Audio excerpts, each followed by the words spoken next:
Eu nem sei se eu tô preparada psicologicamente pra falar sobre isso. Oi, tudo bem? Eu já fiz vários vídeos falando do au pair, falando que foi uma experiência incrível na minha vida. Mas eu preciso confessar que eu sempre dei uma passadinha de pano naqueles momentos ruins e eu sempre me apeguei nos momentos bons e me esqueci dos momentos ruins que eu sofri lá, que eu passei por lá. E aí, como me perguntaram qual foi o pior momento que eu passei por lá, eu resolvi fazer esse vídeo contando, em resumo assim, né, os piores momentos que eu tive naquele país, como au pair, claro, e ressaltar, né, que a realidade não é perfeita, que a vida não é um todinho gelado e que problemas existem sim. É isso. Então, se alguém tá disposto a sair do seu próprio país pra cuidar de crianças de outras pessoas falando uma língua que não é a sua, eu acho que ela precisa saber da realidade nua e crua de tudo que pode acontecer, não é mesmo? E eu já disse em outros vídeos que, estando nessa condição de au pair, você vai ouvir o que você não esperava ouvir, você vai fazer o que você não esperava fazer. Então hoje eu vim contar um pouquinho do que eu já vivi. Então se você for perguntar pra qualquer au pair qual é a pior parte dessa vida, eu acho que 90% vai dizer que é sim morar junto com a família, porque independente do quão legal eles sejam, do quão amável eles sejam com você, sempre vai ter coisinhas pequenininhas que vão se juntando e vão virando uma coisona grande, que vão acabar te irritando muito. E se você já tem atrito com a sua família que foi criada junto com você, imagine com pessoas que têm culturas diferentes, que foram criadas de jeito diferente, e aí você vai acumulando coisinhas, vai engolindo, e chega uma hora que você fala, meu Deus do céu, por quê? Eu não tive grandes problemas com a família, eles eram muito respeitosos comigo, me tratavam super bem, mas claro, as pessoas não são criadas com você, tinha coisas que me incomodavam, já contei isso também, as crianças são crianças, de vez em quando você quer matar um pouquinho elas. Meus problemas não foram grandes problemas, foram até pequenos perto de outras histórias que eu já ouvi, na verdade foram até minúsculos perto de outras histórias que eu já ouvi. Mas como toda experiência é válida, é legal vocês saberem o que eu passei, porque pra vocês terem uma noção do que pode acontecer, do que não pode acontecer também, enfim. Eu comentei no vídeo sobre a diferença entre Estados Unidos e Inglaterra, que eu vou deixar ele linkado aqui, e também na descrição, que as casas na Inglaterra costumam ser menores que nos Estados Unidos e que meu quarto era coladinho com o das crianças. É muito difícil pra criança, principalmente as pequenas, diferenciarem e entenderem que acabou minha hora de trabalho, agora eu estou trabalhando, agora eu estou descansando. Então, às vezes, elas chegavam no meu quarto, queriam conversar, queria que eu ajudasse com alguma coisa. E como foram super poucas vezes que aconteceram isso, e elas são super fofinhas comigo, eram super fofinhas comigo, eu tinha dó de falar não, enfim, eu conversava com elas, eu fazia, eu não tinha problema. Então, sim, existe essa falta de privacidade, elas batiam na minha porta de final de semana pra falar, pra conversar, pra brincar. E você escuta barulho, e você escuta os pais conversando, e você escuta as crianças gritando, e as crianças berrando, e as crianças brincando. Podem ser que no começo não atrapalhe, mas depois de um tempo você fica de saco cheio. Tanto que isso me incomodava, não muito, mas me incomodava num tanto que eu me sentia, mesmo de final de semana, meus finais de semana eram todos off, né, eu não trabalhava em nenhum deles, mas se eu estivesse em casa no final de semana, eu me sentia trabalhando, porque só de estar com as crianças, assim, eu não me tava livre, eu tava com elas, eu tinha que conversar, eu tinha que interagir, então eu me sentia trabalhando, então todo final de semana eu saía, eu passava o final de semana inteiro fora, eu só voltava pra casa quando as crianças já estavam dormindo, porque eu precisava desse tempo pra mim, pra minha cabeça, porque se eu ficasse em casa eu sentia que eu estava trabalhando. Outra coisa que me rendeu vários bad moments, assim, vários momentos bem tristinhos, foi que eu não tinha quase amigos lá na Inglaterra. Eu já disse que os ingleses são bem frios, eu não consegui fazer amizade com ingleses, assim, amizade de verdade. Eu conheci várias pessoas que eu conversava e acabou, mas amizade de verdade eu não consegui. Eu consegui fazer amizade com o espanhol, que ele é meu amigo até hoje, mas ele trabalhava em horários diferentes do meu, então não era sempre que a gente conseguia se encontrar e sair. Então muitas vezes no final de semana eu passava andando sozinha por Londres. Eu fui em vários lugares sozinha, tive a oportunidade de me conhecer melhor, de saber que eu tenho capacidade de fazer coisa sozinha, porque eu sempre fui muito dependente das pessoas e de não gostar de fazer coisa sozinha. E aí eu tive que fazer isso porque eu não tinha muita opção, ou era isso, ou era isso. Isso é uma coisa que você tem que levar em consideração. Lá você vai ter que começar do zero. Então se você for uma pessoa tímida e que difícil de socializar, assim como eu, vá com isso na cabeça. Agora, se você for extrovertida e conversa até com os postes da rua, meu, sucesso. Já falei que quando você tá inserida nesse negócio, as coisas se potencializam e que as coisas pequenininhas viram coisas grandes. Aí eu tenho 2 exemplos sobre isso, de 2 comentários que a mãe fez pra mim. e que me deixaram bem chateadas na época. Foram comentários bem bobos, assim, que ela fez super tranquilo, assim, meio que de feedback, mas na hora eu fiquei tipo... Por quê? O primeiro deles foi quando eu vi um dia que a máquina de lavar louça tava super cheia, então eu lá super na boa vontade, fui lá, coloquei o sabão, liguei a máquina. Nem era minha função ligar a máquina, mas eu pensei... Ah, meu, eu também moro aqui, né? Eu também uso, também sujo as coisas, vou ligar a máquina e tal. E aí a mãe veio com feedback, assim, entregou de lembrancinha, tipo... Ah, você podia ter esperado o final do dia, né? Pra gente colocar todas as louças do dia. Então da próxima vez, você espere o final do dia pra você colocar, pra você ligar a máquina. E ela falou super de boa, mas eu fiquei, tipo, meio af. E depois disso eu nunca mais liguei a máquina, eu sempre deixei eles ligarem, porque... Pra tomar feedback negativo, né? Tomar essas chamadinhas de atenção.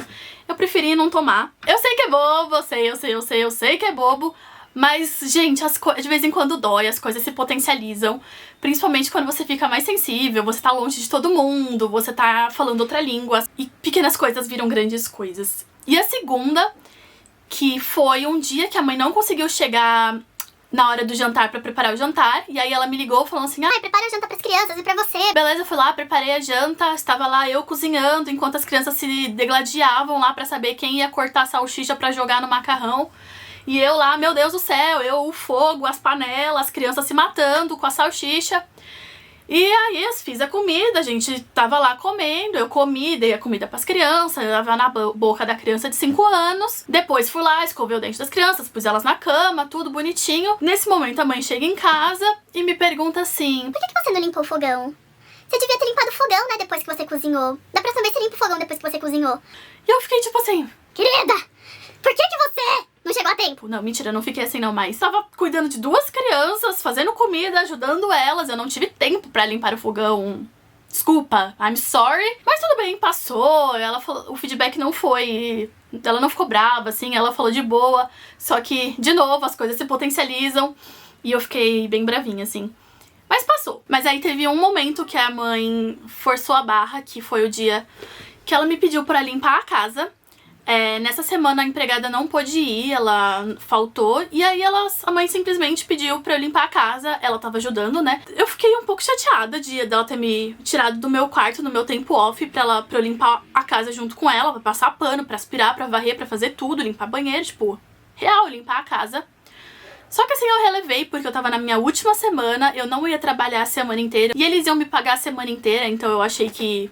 Sei lá, ficou elas por elas, vai. Não era minha função, né? Se você é contratado pra limpar a casa, beleza. Mas se no seu contrato não tá falando que você vai limpar a casa, não é pra você limpar a casa. Já diz o ditado que o combinado não sai caro. Mas nada dessas coisas que eu falei até agora foram os motivos que eu falava, Deus do céu, o que eu estou fazendo aqui, porque eu estou aqui. Então, se você já teve problema com seu chefe, se você já teve problema com criança, se você já sofreu como au pair, se você quer sofrer como au pair, ou se você não quer sofrer como au pair, se você só quer ser au pair, né? Deixa seu comentário aqui, me conta quais são as suas expectativas, me conta o que você está achando. Curte esse vídeo, por favor, se inscreve no canal pra saber mais meus perrengues. E compartilha esse vídeo com seus amigos que já sofreram e que sofreram mais do que eu. Pra eles darem risada da minha cara e falaram, coitada, essa menina não sofreu nada. Ou pra suas amigas Alice, que acham que a vida é bela e que nada vai acontecer na vida. Enfim, aproveite! E aí agora vamos falar de crianças descontroladas.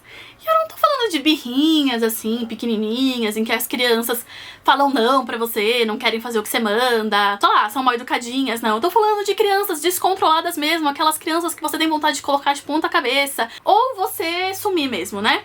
É nesses momentos que eu tô falando. E aí tenho 2 pra contar. 2 bem tristes. E um foi entre eles e o outro foi comigo, que é pior ainda. O primeiro, que foi o mais suave entre os dois, né, foi entre elas. Então foi um dia que elas estavam brincando na cama elástica. E aí eles estavam pulando lá de boa, e aí como 2 meninos sempre fazem, começaram a brincar de porradinha, né. E aí o mais velho foi lá e deu uma porrada um pouco mais forte no mais novo.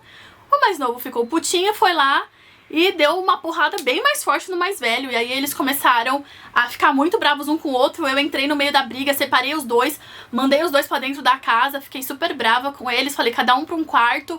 Vocês estão, tipo, time pra pensar o que vocês fizeram, vocês acham que isso tá certo, não tá certo? E aí, como eu já disse no vídeo do Convivência com a Família, eu vou deixar ele linkado aqui no card, também link na descrição se você ainda não viu, eu disse que os pais eram um pouco moles. e que eles só falavam I'm sorry se as crianças se batiam. Então eu me achei no dever de avisar que bater no irmãozinho não era legal, principalmente nas porradas igual eles estavam se dando. E aí eu fui conversar com o mais novo, porque eu achei que o mais velho, ele tinha mais maturidade pra esperar um pouco mais, e o mais novo não. Fui falar que ele não podia bater no irmão, que não era assim que as coisas se resolviam. Nisso, o irmão mais velho começou a esgoelar, gritar, dar o maior barraco, fazer o maior chilique. E aí o mais novo ficou em pânico, o mais novo começou a chorar desesperadamente. E o mais velho começou a gritar: eu vou contar pro papai e pra mamãe! Eu vou pedir pra eles te espancarem! O menino de 5 anos, ele não entende que, sei lá, é uma ameaça, mas que, o pai não vai espancar ele de verdade. E ele começou a ficar em pânico, em pânico, em pânico. Ele me segurou, ele subiu no meu colo, ele chorava, chorava, chorava. E aí eu ia sair do quarto pra conversar com o mais velho, conversar, explicar que não podia falar isso pro irmão e tal. E aí o mais novo chorava e falava: não, Isabela, não sai do quarto, não sai, por favor! O meu irmão tá muito, muito, muito bravo! Não sai, por favor, por favor, por favor, não vai lá! Gente, eu fiquei muito, muito, muito chateada com essa situação. Tipo, o menino mais velho, ele era um pouco fora de controle, assim, e os pais não viam isso. E esse foi um dos piores momentos, na verdade, o segundo pior momento que eu passei lá. E, tá lá, até hoje mexe comigo, eu tenho muito dó desse menino mais novo que sofre bastante na mão do mais velho. E o segundo momento, né, que na verdade foi o pior pra mim, porque ele me atacou, né, foi comigo a briga. E aí essa história que eu vou contar agora, que realmente foi o pior momento que eu passei por lá, e eu fiquei bem em choque, porque eu fiquei com medo do que aquela criança fosse falar pros pais, depois o que os pais iam achar e o que eles iam fazer comigo. Tipo, eu fiquei com muito medo, porque... Sério, uma coisa que você precisa saber se você for como au pair é que criança é fofoqueira.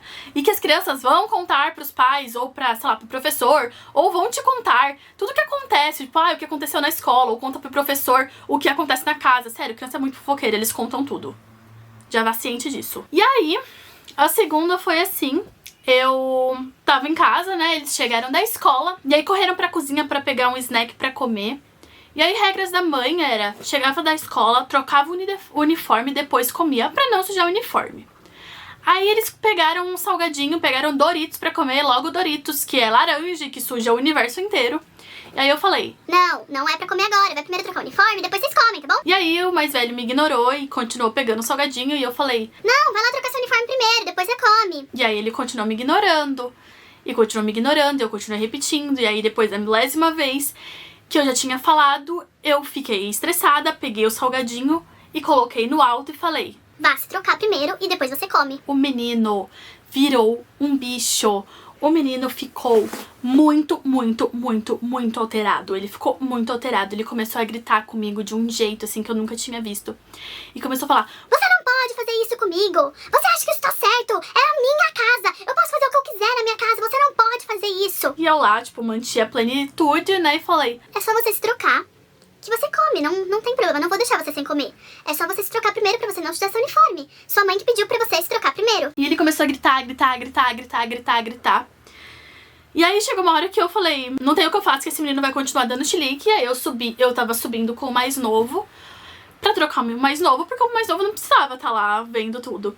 E aí ele começou assim: você não tá me escutando! Você não tá me escutando, eu vou contar pros meus pais! E eu falei: eu tô te escutando, eu escutei que você quer comer, mas você não tá me escutando que é pra se trocar primeiro. Eu já te disse que é pra se trocar. O tempo que você tá discutindo comigo, você já podia ter se trocado e já podia ter comido seu salgadinho. Custa você se trocar?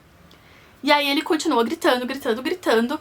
Enfim, eu falei que eu não ia devolver o salgadinho até ele comer, até ele se trocar, porque eram as regras da mãe dele e que ele não ia sujar o uniforme dele. E eu sempre ajudava o mais novo a se trocar, né? Porque o mais novo é mais devagar, enfim, então eu ajudava ele.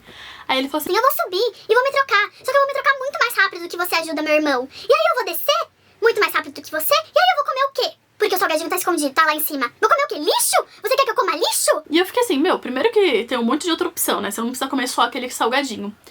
E você pode esperar 30 segundos até eu terminar de descer e eu pego o seu salgadinho. Eu não sabia o que eu fazia, se eu saía de lá, se eu ria, se eu chorava, se eu matava ele, se eu fugia, se eu sumia. Eu não sabia o que eu fazia. Enfim, foi bem chata a situação. Ele começou a gritar muito comigo, muito, muito, muito, muito. Ele foi bem mal educado. Sério, ele passou muito tempo discutindo comigo e me rebatendo. E foi bem triste, bem chata a situação. Não precisava. Ele falava toda hora que ia contar pro pai, que era a casa dele, não era a minha. Então, realmente, você escuta coisas que você não quer ouvir. sim, não é minha casa, mas eu estou morando lá, eu estou cuidando deles, então temporariamente é minha casa sim. Mas enfim, são crianças, a gente tem que entender que às vezes elas dão uma surtada. Então eu fiquei bem assustada, mas no final das contas a gente se resolveu, ele comeu o salgadinho dele e a gente voltou a brincar. E ele até, acho que ele deve ter até esquecido e nem contou pros pais e passou. Enfim, esse vídeo não é pra assustar ninguém. Na verdade é só pra alertar as pessoas de que coisas ruins acontecem sim, de que momentos ruins acontecem sim, mas que não é o fim do mundo, as coisas passam. Eu sou daquele princípio de que eu só vou guardar as coisas boas pra mim. Eu sempre ignoro as coisas ruins, sempre deixo de lado, assim, porque não vale a pena guardar ressentimento, guardar rancor de nada. Tenho muito amor por eles e sou muito grata por tudo que eles fizeram pra mim. Só lembro assim, agora eu dou risada, né, das coisas que aconteceu, já passou mesmo. Mas eu não tenho nenhum ressentimento, assim. Eu sou muito grata mesmo. E um beijo e tchau!